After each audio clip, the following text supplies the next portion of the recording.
Thank you. Each of these individuals had their own unique characteristics and they had their own unique struggles. And if there's any one thing I'd like to carry on or pass on to y'all before I forget, it is that all of these people would be amazed that 150, 200 years later, somebody in their family or somebody like you all sitting out here would be examining their lives. So whether your ancestors were cooks or teachers or what you did for a living doesn't make any difference. I encourage everybody, make a list, make a note. You don't have to write a book, but just write down on a piece of paper something for your ancestors about your life that they might like to know, because you never know who's going to be interested down that chain. Okay, Rachel, slide, please.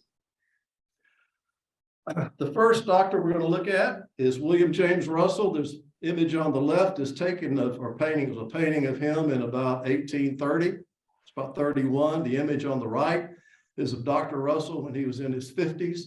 He was born in Concord, North Carolina. He ended up moving to Lawrenceville, Georgia, which used to be a suburb of Atlanta, and now it's part of Atlanta itself almost. And he practiced there for 50 years. Slide, please. Dr. Russell became a doctor, like most doctors of that time, through the preceptorial method. That is, there were very few medical schools, so he had to become a doctor by studying another doctor, being an apprentice to another doctor. And that took any number of years, but he couldn't hang out his shingle until the doctor he studied under approved him and said, you're a doctor, and you can go forth and practice medicine. The first Dr. Russell got his first initial study under Andrew Barry Moore, who was a very famous physician and surgeon in Spartanburg, South Carolina.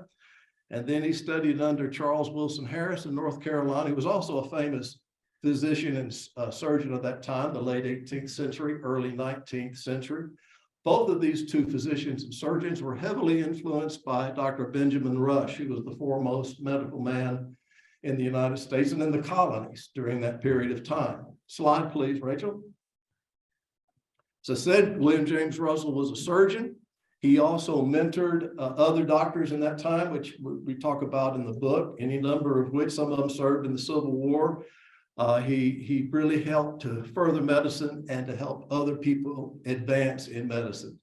We talked about in the book the dangers of medicine in the 19th century, and there were a number of them. Doctors went out on late hours at night to help people. They would fall from their horse, their buggy would turn over, they'd get lost. One doctor went out on the night to try to help a family and he got lost. It was in the wintertime and he stumbled and fell into a pond, and the pond froze, and they found him the next morning frozen to death in a pond. So, and the other thing is they could get diseases, what they were trying to help. Yellow fever was a dominant disease that killed physicians during that time. Treatment controversies include bleeding. Have y'all heard about bleeding? The practice they used to believe if you were sick, hey, let's cut you open or let's apply leeches and have you lose blood, and therefore supposedly it would cure your ailment and your health would be restored. Also purging, that was another popular technique at the time. Just go out and throw up for a while and you'll feel better. Sometimes that does work. They tracked medical developments during the 19th century. Many people think about anesthesia, and we think about the types of anesthesia. Ether, which was one of the most common forms of anesthesia, was discovered basically in Georgia, not by Dr. Russell, but by another associate of his in the 1840s. And interestingly to us, we discovered that how he discovered it was that he noted a lot of young people were having ether parties. So we think young people getting on drugs nowadays is something new. People are getting high on something for a long, long time.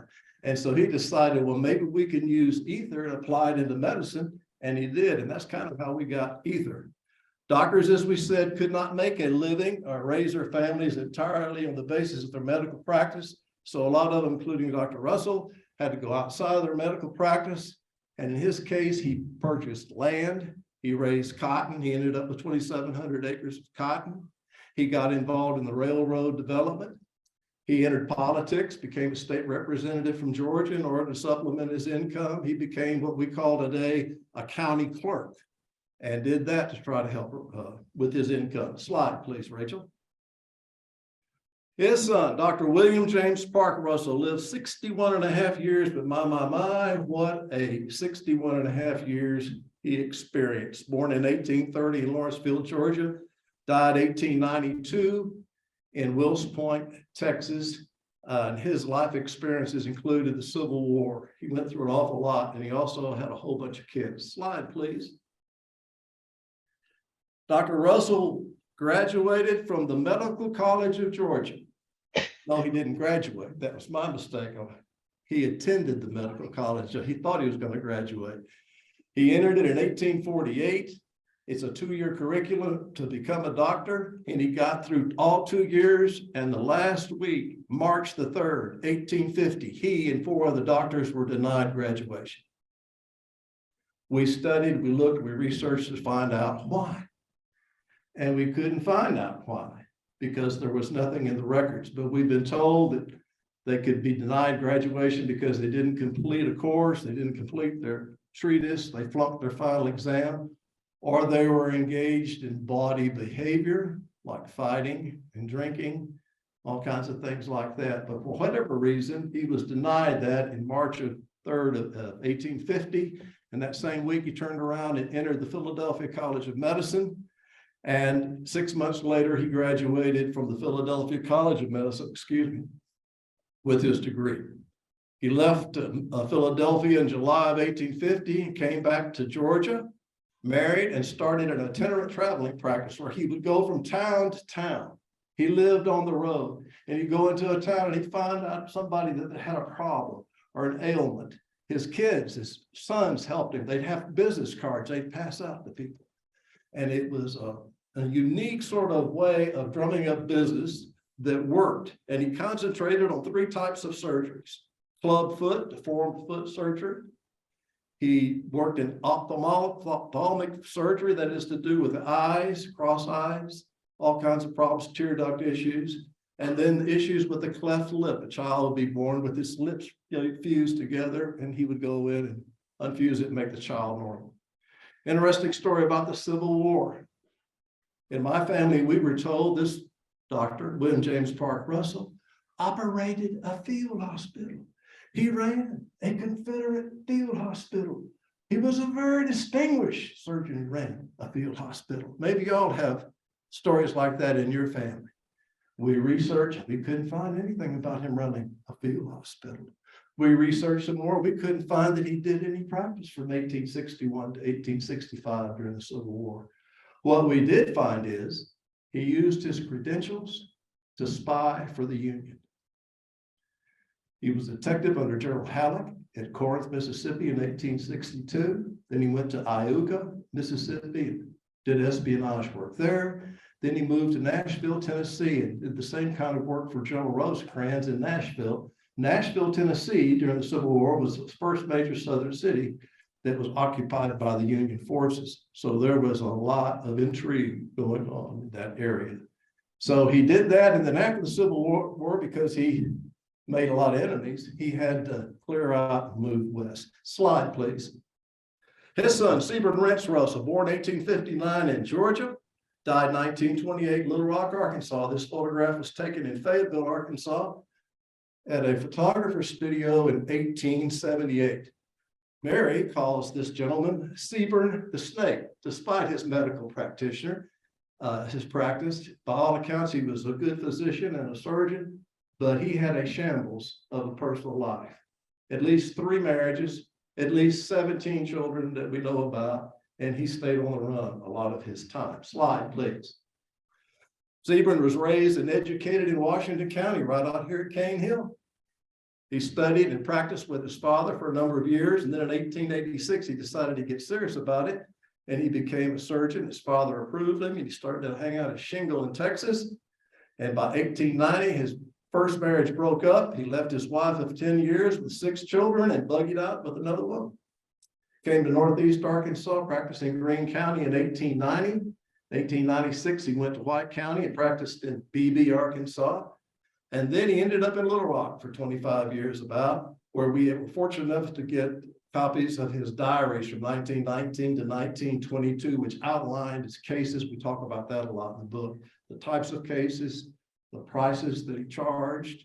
And surprising to us was that there was a lot of drug addiction in Central Arkansas, 1919 to 1922. Here we go again, folks. Evil is unique to us. Problems are unique to us? I think not. And he treated mainly morphine addiction. And that was very interesting to watch or to read in his diaries how he did that. Slide, please. This is a picture of Sebring Russell in his Little Rock, Arkansas office, taken about 1928. He's seated on the right. His brother, Richard Dalton Russell from Texas, came up to visit him. He's seated on his left. You'll notice in the left hand side of the wall, he's got that same picture of his father, and then his grandfather across from there, as well as medicine and medical books and bottles. It's a typical doctor's office from that period. Slide, please. Ralph's brother, William James Park's other son, was Ralph Morgan Russell. He's every bit the dandy that he looks like. Doesn't he look like a dandy? Doesn't he look like he's not shy of confidence? Born in 1867, right out here at Cane Hill, Arkansas. Died 1916 in Birmingham, Alabama. Slide, please. He was educated at Cane Hill. Got his early education. He traveled with his father, helped drumming up business and watching him perform his surgeries. And then he entered Bellevue Medical College in 1885. His medical education cost him $5,000. And they complained about $5,000 for that time. Later, he went to King's College in London, where he took several courses over the summer. He was quite the hypester, and in his subsequent materials promoting his practice, he would call himself a graduate of King's College. Not quite so. So we know that boosting your resume is not anything unique either. Next slide, please. In 1891, Ralph took advantage of the growing technology in medicine, and he included in his practice a thing called the electrozone, because at that time, electricity was coming on, and a lot of medical people thought if you combined electricity and oxygen, you'd feel better. You wouldn't have as many problems. So you could hook yourself up to this machine here, and supposedly you'd do a lot better. Next slide, please. This is a drawing, not a photograph, a drawing of his that he claimed was his medical institute in Birmingham, Alabama. We discovered after doing some research that there was a building here, but it didn't look anything like this. It didn't have the big sign on the top. It wasn't titled the Russell Medical Institute. On the bottom was a motor car company. And there were some offices on the top. And so we think he probably had a couple of offices above that, but in his advertising, he'd make people think he had a big institute with a big staff and a lot of people. This was also, in fairness, pretty common to doctors and physicians at that time. Slide, please, Rachel. Oh, here's one he came up with, Vibini. Get you a bottle of Vibini. It's not a medicine, it's a food nutrient, people. It will help you out. It was based on European medicine. It'll help you with indigestion. It'll help you with the flu. It'll help you with bronchitis. It'll help you with all kinds of ailments. What was in it, we don't know. He did not patent this medicine. He trademarked it. Does anybody know why he would trademark it rather than patent it? If he patented it, he would have to disclose what was in it, which makes us think alcohol was probably a large part of it. Slide, please. He did come up with a really good legitimate invention. This is called a cathode reflector for x-rays that he invented in 1897. It has a US patent, and we found a copy of that. And apparently, by all accounts, this worked very, very well in medical practice and was used throughout the South. Next slide, please. 1900, he wrote a book. We have a copy of it. If you'd like to come up and take a look at it afterwards, the Handbook of Home Medicine, about 400 pages. How he had time to write a book on medicine, 400 pages, I do not know, but it's a very interesting book and has a lot of great art in it. And it was republished for 11 straight years, so somebody must have been buying it. He would charge $40 to $48 for that book. Next slide, please. This is some artwork that was in it, pretty intricate when you say Mary artwork. And Bill, I mean, he did not come up with this himself. He hired his artwork to be done, and then he put it in the book. Next slide, please. But if you bought the book, it entitled you to get a certificate to Dr. Russell's Mutual Medical Association. And that meant for the cost of the book and this certificate, if you were in Little Rock, Arkansas, and you had problems, you could write a letter to Dr. Russell in Birmingham, Alabama, tell him what was bothering you, and he would write back promptly, and he would diagnose it for you, and he would prescribe what you should take. And don't you know, Bidini was probably part of what I was prescribing. Next slide, please. The last two doctors are Ben Norwood and George Russell. Ben Norwood on the left. He was the son of Ava Russell Norwood. He was born in Stamps, Arkansas. I'm sorry, he was born in North Carolina, but he attended the University of Tennessee Medical School in Memphis as a surgeon, general physician. He practiced in Memphis for 4 or 5 years. Then he joined the Navy for World War I. And he stayed in the Navy for the rest of his life. And he was on a lot of battleships, destroyers off of Central America and in the Pacific, where he served as a medical surgeon and physician. And he wrote a number of articles that were published in some magazines and newspapers. Excuse me. Dr. George Russell on the right is the only Russell doctor who graduated from the University of Arkansas Medical School. He was born in Little Rock, 1915. As soon as he graduated, he joined the Navy. He also ended up in the Pacific in numerous combat operations on destroyers, where during the day he wrote in his diaries that he practiced medicine trying to save soldiers that were wounded in kamikaze attacks. And at night, he was responsible for taking the dead out to sea and bury them. When he came back, the Navy transitioned him over from general medicine into psychiatry in anticipation of what we call today post-traumatic stress disorder. Back then they called it combat fatigue. And he wanted to get a jump, or the Navy did, on helping treat veterans coming back. And after he got out of the Navy in the late 40s, he stayed in Philadelphia, where he operated a psychiatric clinic for a number of years. Next slide, please. Rachel talked about Dr. Wilson Batchelor and his book, Fiat Flux, that Bill produced in 2014. Dr. Batchelor's daughter married C. Bernard Russell, we kind of alluded to earlier. And this is his book that was written, and it's got a whole lot of good medical cases, doesn't it, Rachel? First-hand source accounts of medical practice, 1870 to 1900 in Western Arkansas, of which there's not that much first source history. And with that, I'd like to introduce you to Dr. Bill Lindsey, with my apologies for taking too long.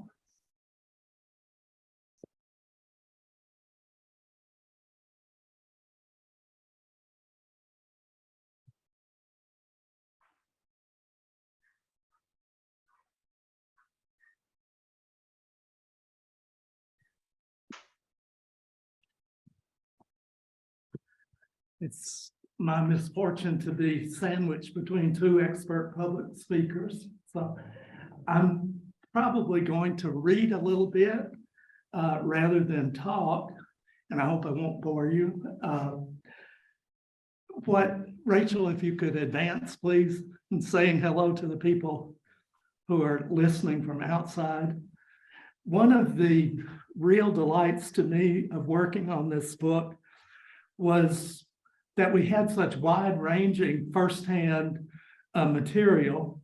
Bill has talked about a lot of it. We had caches of family letters that spanned many years and many places, a diary, Civil War papers and court-martial records, and medical ads tracking the movements and specialization of the Russell doctors.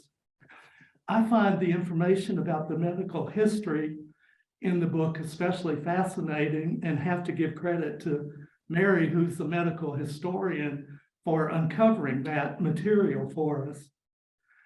The medical history the book incorporates shows that for a long time prior to the establishment of widespread medical schools and the imposition of professional standards for medical practitioners, the practice of medicine in the U.S. was a wild and woolly proposition in which doctors could practically do anything they wanted and could make dubious claims about the therapeutic value of what they were doing. Most doctors apprentice themselves, as Bill said earlier, to established doctors, and in that way, they read medicine and became doctors. So for a long time, there was no formal medical education in the US to speak of outside elite centers on the East Coast, and there were not accrediting standards for doctors that were firm. As a result, was for a very long time, a thin line between quackery and bona fide medical practice in the US. And what Richard Hofstadter, an American historian, calls the anti-intellectual strain in American culture, predisposed many Americans to ignore scientific findings as they developed in the field of medicine, and to imagine that they knew better than medical professionals. One of my favorite pieces of information Mary's research turned up about the quackery side of things has to do with two clinics in Chicago that finally got shut down for practicing bogus medicine. Both were in exactly the same building. The door to one was on one street. If you walked around the corner, you could go in another door, and you thought you were going through two doors to two different clinics. When you got inside, however, you were in the very same spot. People had no idea that they had entered two different clinics, but ended up at the same spot. It was found eventually that the doctors running this operation were advertising themselves as authentic doctors with pharmacists making medicine, but all of these claims were bogus, so the clinics got shut down. In my brief comments that follow, I'd like to focus on some of the Arkansas medical ads we found and included in the book. I think maybe we can go ahead, Rachel, if you don't mind. That give you sort of a perspective on the kinds of ads that were presented by different doctors. This is one that Dr. Russell presented early on as Dr. W.J.P. Russell, as he was establishing his practice when he was living in Georgia and expanding it into Tuskegee, into Alabama. As you can see, it was a practice of doctors to advertise their specialties. This was called their card. It was printed in a newspaper.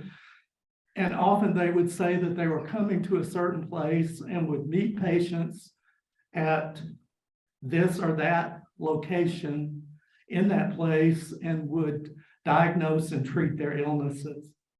Next slide, please, Rachel.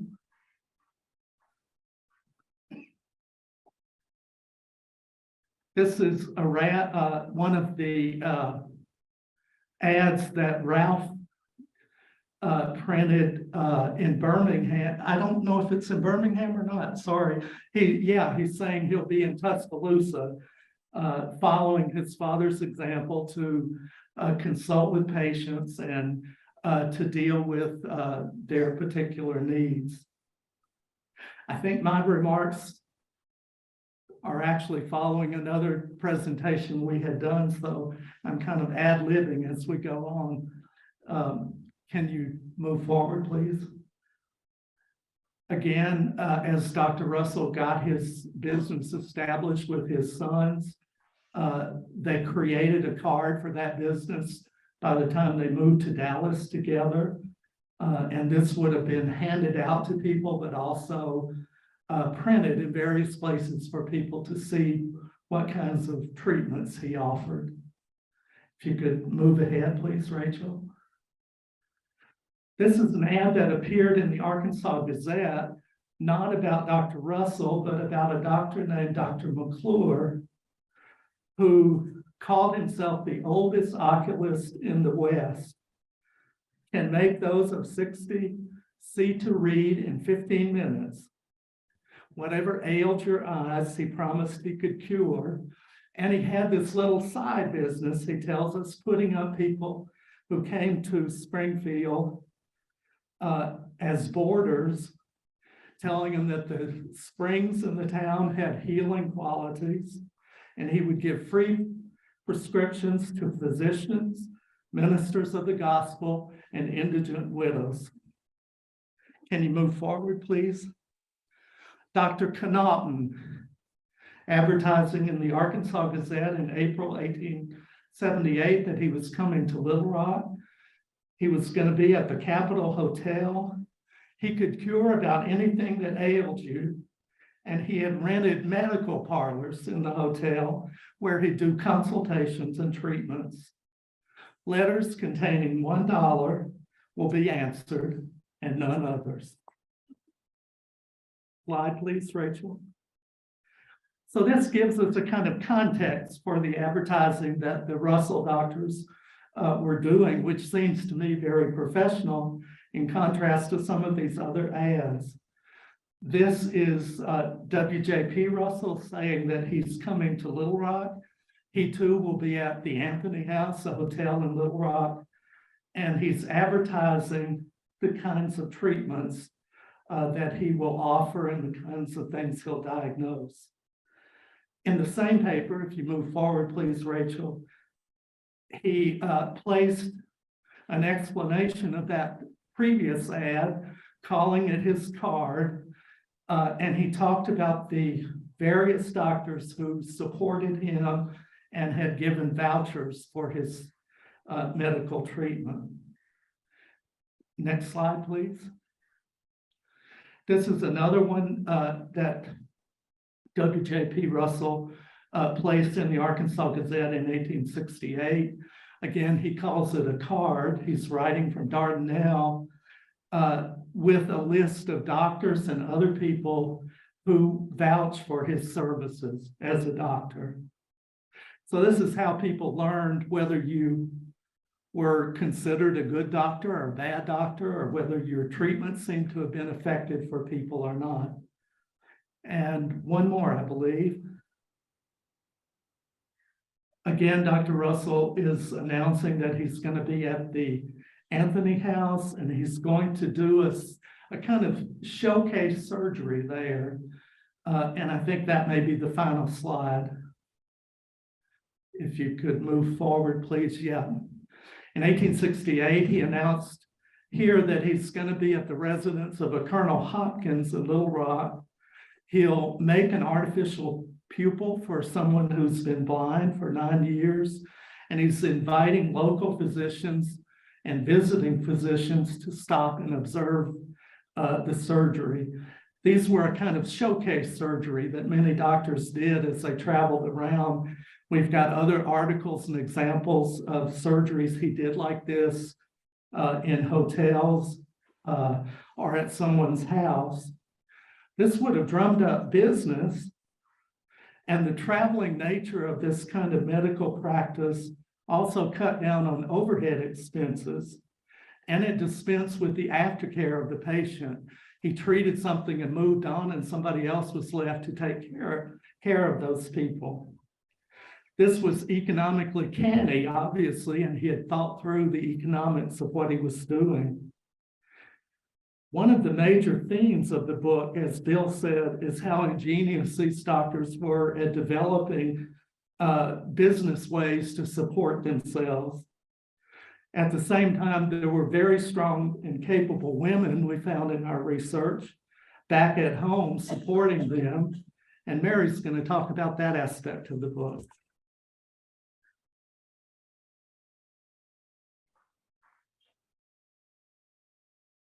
Thank you, Bill. Rachel, can you advance the slide, please? Thank you. I'd like to thank y'all for coming tonight, and Rachel for inviting us, and thanks to all the people on Zoom who are watching. I'm going to talk briefly about the women who were married to the Russell doctors, because if you think the doctors were interesting characters, some of the women were really interesting too.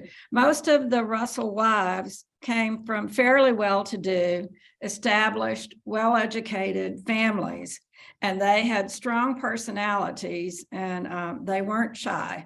And it's a good thing because they had a pretty tough life with their husbands being gone on their traveling practices for so much of the time.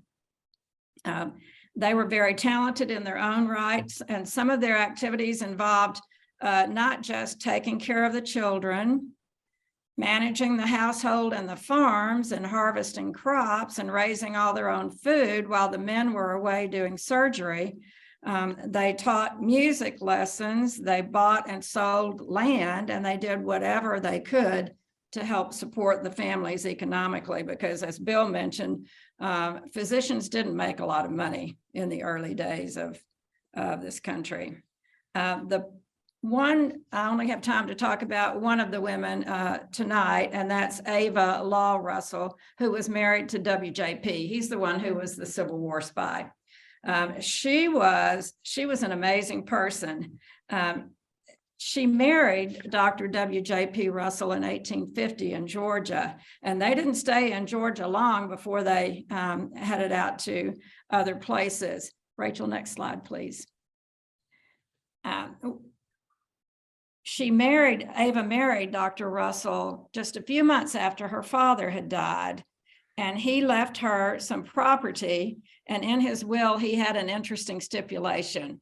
He said, I give and bequeath to my daughter, Avarilla O.D. Law, and her children, free from the control or liability of any future, the following property. And so this was very unusual for back then, because in most of the U.S., especially in the South, at this time, this was 1850, right? Mm-hmm. And when women married, they gave up all their legal rights to own anything, or to, even if they got income, it belonged to their husbands. They could not enter into any contracts without the approval of their husband, especially buying and selling land. And if they did earn any income, it legally belonged to their husbands. And so this was a very unusual thing for Ava Law's father to put in his will, that he wanted her to have property free from the control of her husband. And throughout her married life, she bought and sold property. She entered into contracts and stuff, seemingly with WJP's blessing. Of course, he was gone so much of the time that he probably didn't always know what she was doing. But she was a savvy businesswoman. I mean, she really kept them afloat many, many times. And she came up with some creative ideas for how to make money. Next slide, Rachel. I'm just going to read a little bit from one of the more than 150 letters that the family left behind for us to read. And she said in this letter to her sister, Mary, in Georgia, she was in Boonesboro, Arkansas at the time. She said, spring is here with its wealth of buds and blossoms and the best prospect for wheat that we've had in several years. They grew wheat to make their bread. Have you never thought of leaving Georgia and going somewhere to make a fortune? Suppose we take our boys to Florida and put us out an orange orchard. In 10 years, it would be an independent fortune for us and support us in our old age. Study it out and let me know what you think. For if we can find a healthy location, there is surely money in the orange trade. And as I mentioned, Ava bought and sold real estate several times in her lifetime. She actually bought and sold more real estate than her husband did, but some of her real estate ventures were more lucrative than others. Next slide, please. In a letter that Ava Leona Russell, who is Ava Law Russell's daughter, wrote to her fiance, Frank Norwood, from Eureka Springs, when her family, WJP and Ava and the children were living in Eureka Springs, the daughter, Ava, wrote this letter to her fiance. And she said, there is quite a boom here now more than ever. Everybody is building. It is useless for me to describe Eureka Springs. Lots that Ma paid $750 and $1250 for last spring, she refused to sell for $150 last week. Pa has 2 nice lots and Ma has 4, all of which are very valuable for this part. And then she also mentioned that her father, WJP, had recently engaged in the water shipping business, which he thought would be lucrative because, they would say that the bottled water from Eureka Springs has medicinal purposes. Ava had also bought land in Boonesboro, Arkansas, before they moved to Eureka Springs. And it seems that this time in history, there were a lot of land disputes, especially on the frontier, because one person would buy a piece of land from somebody else who they thought was the legitimate owner, and they weren't. And they didn't have big title companies like we have today. And so there were a lot of fights and a lot of legal battles over the ownership of land. Next slide, please. And in this letter that Ava wrote to her daughter, Ava Russell Norwood, from Dallas in April of 1886, in this letter, she read, "Did you know that Mr. English has gone back and rented out my land that he claimed?" This was land in Boonesboro. "I have just written there and notified Mr. English's renter that he would have plenty of trouble unless he either vacated the premises or paid me the rent money. The Eureka lot that I owned near the Crescent Springs is not mine. As Governor Clayton has just notified me that the legislature has decided that the title was owned by Evans and Company. And the rest of the Eureka lots went too." So I guess Ava should have sold them when she could sell them for $150 because she ended up losing them. The Russell women were often left alone, as we've mentioned, to take care of their children and property while their husbands were on their surgical trips. And some of these surgical trips lasted 6 months or more. So the women would be home, for 6 to 9 months at a time without their husband. Next slide, please. And so in this letter that Ava wrote to her daughter from Nashville, Arkansas in 1883, she said, "Your pa and Ralph and Sebern left here on the 27th of November for Hamburg and a southern trip afterwards." And then she said about Nashville, Arkansas, she said, "I like this country very much. The climate is very mild and the people are sociable and kind, though in rather poor circumstances now, as the crops have been cut short by the drought and money is scarce." This seems to be a recurring theme, that money was scarce a lot. Next slide, please. 3 years later, Ava wrote another letter, this time from Dallas, to her daughter, Ava, in June of 1886, and she mentioned the amount of work and the semi-widowhood that she experienced because the doctors were gone so much. She said in this letter, "Yes, we are keeping house. Eric," that's her youngest son, "and I are the only stay-at-homes. Ralph is boarding and has an office on the principal street of Dallas. Wish you could come and stay. We were on Elm Street and had a large house, but found it dusty and uncomfortable. And so we moved into a cottage of 3 rooms and a kitchen where Mrs. Best and I pass our semi-widowhood," because their husbands were gone so much they felt like they were almost widows. She went on to say, "Cooking nearly kills us 2 women, and when the men are away, we don't visit the kitchen often. But we live in a kind of hand-to-mouth fashion. Eric often snacks at a restaurant and brings my dinner to me." And I said, boy, she's my kind of woman. And as we mentioned, there are about 150 letters written by the Russell men and women in the late 1800s. We had the original copies of all these letters, but we placed them in the Historical Research Center at the UAMS library so that they can make sure they are well preserved.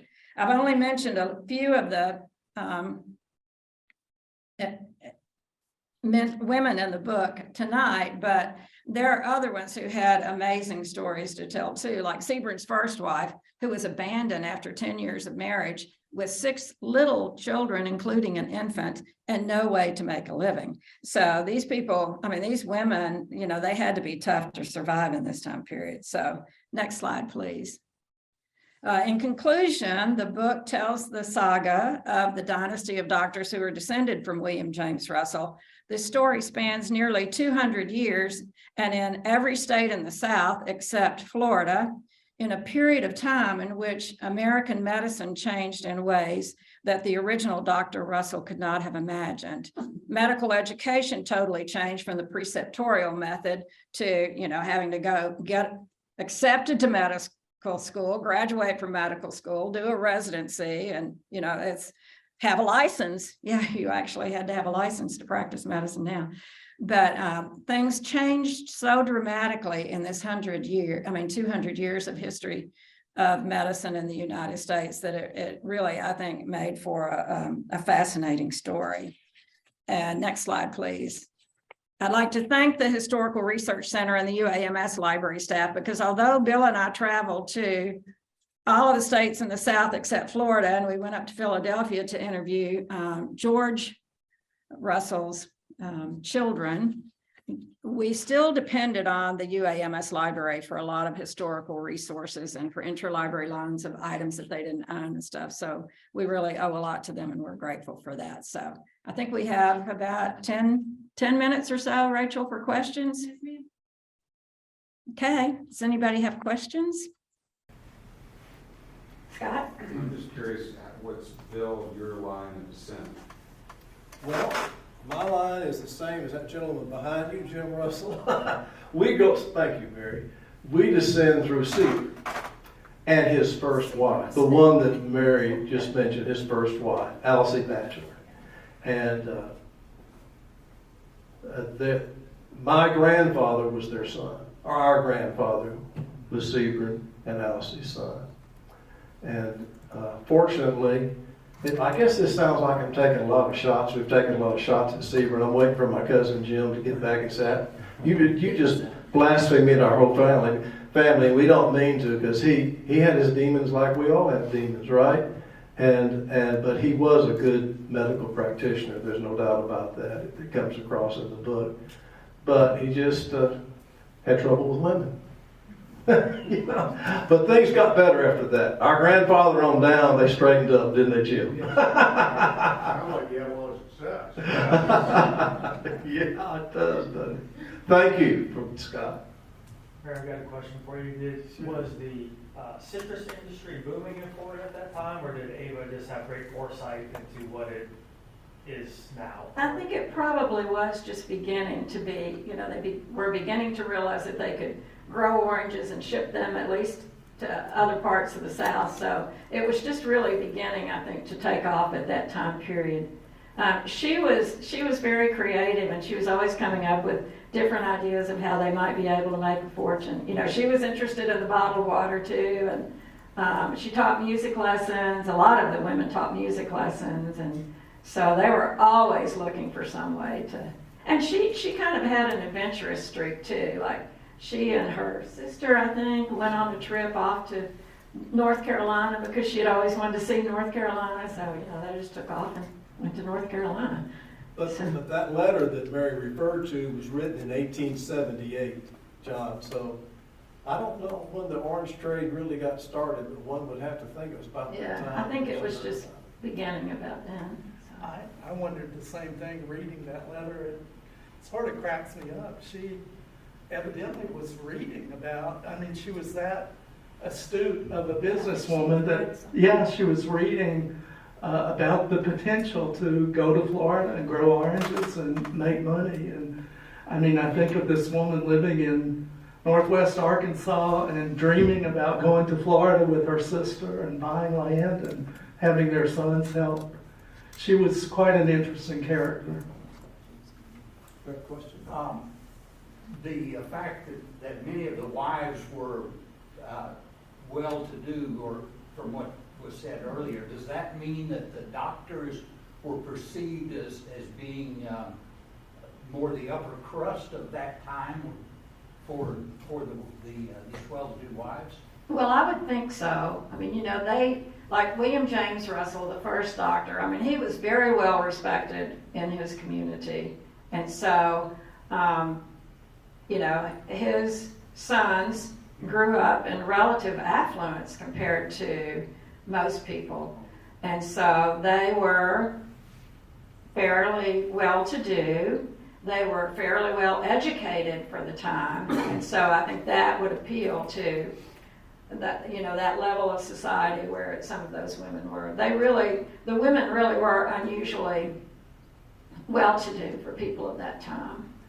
So. Though William James Russell studied medicine with Andrew Barrymore and Charles Wilson Harris, didn't go to medical school. Those two men had medical training in Philadelphia and were direct links to Benjamin Rush. So the dynasty was established by somebody who had solid medical education in the way most doctors did at that time, the preceptorial method, but under some really well-trained doctors with good educations.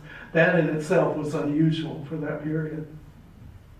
I think a lot of those women, I can remember my grandmother, my aunt, Ma, who was born in 1880. She was Sebron's oldest daughter. They knew all about Sebron, but I can remember her mentioning over and over again, he was a doctor. To say somebody in your family was a doctor during this time was a big deal. I mean, it was kind of like it's status, you know. Despite all the other things, he was a doctor. And to say that you were married to a doctor, had a doctor in your family, it'd be safe to say, I think it carried quite a bit of weight, as it does now. Even if they didn't make a lot of money, most people thought they probably did. So, you know, and a lot of times they didn't get paid with money. They got paid with chickens and eggs and, you know, a hog or something. So I have a friend of mine that's a rock star. He plays with, well, Scott too. Scott Faraday's a rock star with his band, the Center Band here. But a friend of mine, this guy, his name is Chet Roberts. I might share this story with you. He plays lead guitar for a group called 3 Doors Down. Some of you may have heard it's a Southern rock group. Well, Chet travels with 3 Doors Down. And he says, it's been insightful because he says, you know, I have trouble paying my bills. Everybody thinks I'm making all kinds of money. So it's smoke and mirrors. He said, well, I'm out on the road and traveling with the band. I do well. I stay in the finest hotel. I travel well. We do good. But when I come back home, I'm the daddy, got 2 kids, and I gotta pay the bills. And sometimes he said sometimes it's a struggle. But to the world outside, they think, oh my God, you're a rock star. You must be rolling in it. So I've always thought about doctors' families that way. People must have thought, well, you know, your daddy's a doctor. Anything else? How common was it that you had so many doctors in the family? Was that a routine type thing? that actually, I did not think it was. At first when I looked at this, I thought, wow, this is amazing. But when I started researching it, I discovered that, you know, family dynasties in medicine were relatively common back then. Because if one man became a doctor and went to a certain school, and then he had sons who wanted to be doctors because they wanted to be like their dad or just were interested in medicine or something, then they might end up going to the same medical school or something that their father did. And so it really was much more common than I thought when I originally started looking at it. Like the Mayo brothers, and I mean, you know, I found one list of like almost 20 doctors in the family tree of one family. So it was really more common than you would think. John? Two follow-ups to that. Has the family doctor tradition continued beyond Yes. that? Yes. I mean, I worked at UAMS for 30 years, and I would see in the early days somebody who graduated, and then, 25 years later. In the Russell family, has it continued? No, the Russell family has not, and it's kind of an interesting story. There was a nephew. His last name was not Russell, but he was in the Russell family tree, and he grew up in Arkansas, but then his mother moved across the line into Oklahoma. And so he went away to school, got a master's in public health at Johns Hopkins, one of the best public health schools in the country. Was very smart, and he wanted to go to medical school. So he applied at UAMS. And I don't think most people realize this, but UAMS is the only public medical school in the country where the state legislature tells them where their medical students have to come from. The state's divided into 4 congressional districts. they have to take so many medical students from each of the 4 congressional districts in Arkansas. And they were not allowed to take out-of-state students. But then about 15 years ago, a lot of the medical schools started expanding their number of students because the baby boomers were coming up and we have such a shortage of doctors that the medical schools started expanding their numbers. Well, so UAMS was told they needed to expand their number of students. But they said that in order to get more qualified medical students, they would have to accept some from out of state because they were accepting all the ones from Arkansas that they thought were really, truly well qualified to be a physician. So the legislature said you can accept, I think it was 25 students from outside of Arkansas. So I told Jason, I said, you know, either, well, at first I thought, well, then he's going to get accepted because he has a master's in public health from Johns Hopkins. You know, that, I mean, that's really a good credential to have. Well, I didn't get accepted the first time he applied. And so I said, well, then move to Helena, establish residency there for a year, and then you'll get accepted to medical school because you'll be coming from Eastern Arkansas. And he never did get in. He tried 3 times, and I was going, darn, the dynasty's gonna die. But I don't know why, he just didn't get in. He became a drug rep.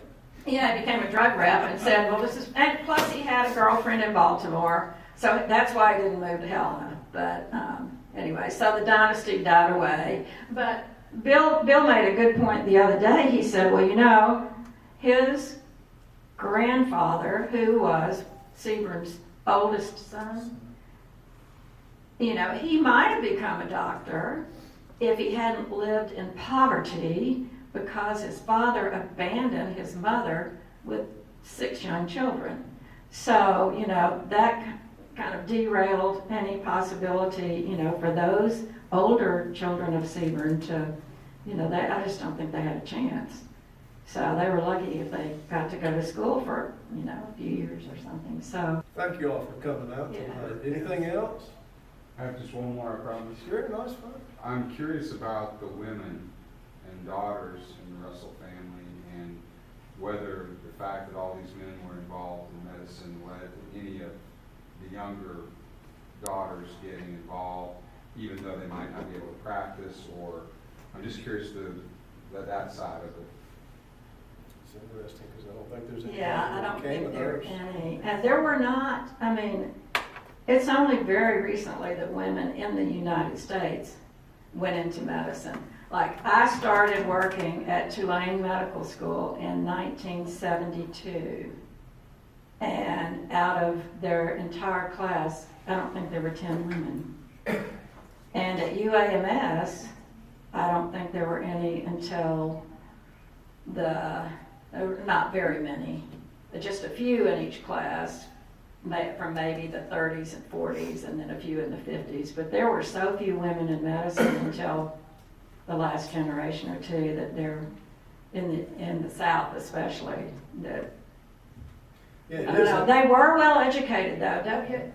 William James Russell sent one of his daughters to Salem College, which was the first higher ed institution just for women in the United States. So they firmly believed in the value of education. And that was unusual to Yeah. educate women at that period. Scott, that's interesting though, because in 200 years, I cannot think of a female of those families that even became a nurse, much less a doctor. I mean, that may be what you're alluding to. Well, all of that, but I was curious if some of them effectively were working in medicine, but not officially. Do you know what I mean? Oh, I Like see what you're saying. they learned and picked it up, and they could help, but Well, sometimes they would go down the road and take care of somebody who had just had a baby, or, you know, they would help, or, you know, if their husbands were gone and somebody came and said, I need help, you know, they might go and try to help somebody, but none of them really, that we could find, were involved in it much at all. So, but those self-help books, Ralph's book, when it was published, self-help books were very common then, in medicine because, I mean, and I didn't see, I thought this was really unusual too until I really went back and started researching it. And there were a lot of self-help books published during that time period because as people moved further and further west, you know, they were moving into the frontier and there weren't any physicians there. And so they were supposed to be, I mean, you know, they had to learn to be able to take care of themselves. So they would bring a Bible and a medical self-help book, you know, with them to the frontier because normally it was the women who was expected to teach themselves the stuff in this book. So that's a good question. Teach themselves the stuff in this book so that they could help take care of their families. And this book this covers most of the knowledge that was known about medicine at this time. I mean, it's all there. So they were supposed, I mean, you know, they would go and look stuff up. Look up the symptoms to see if they could figure out, you know, what it was, and then it would tell you what to do about it. So. Make yourselves home, and thank you again Yeah, thank you for coming out. It's very kind.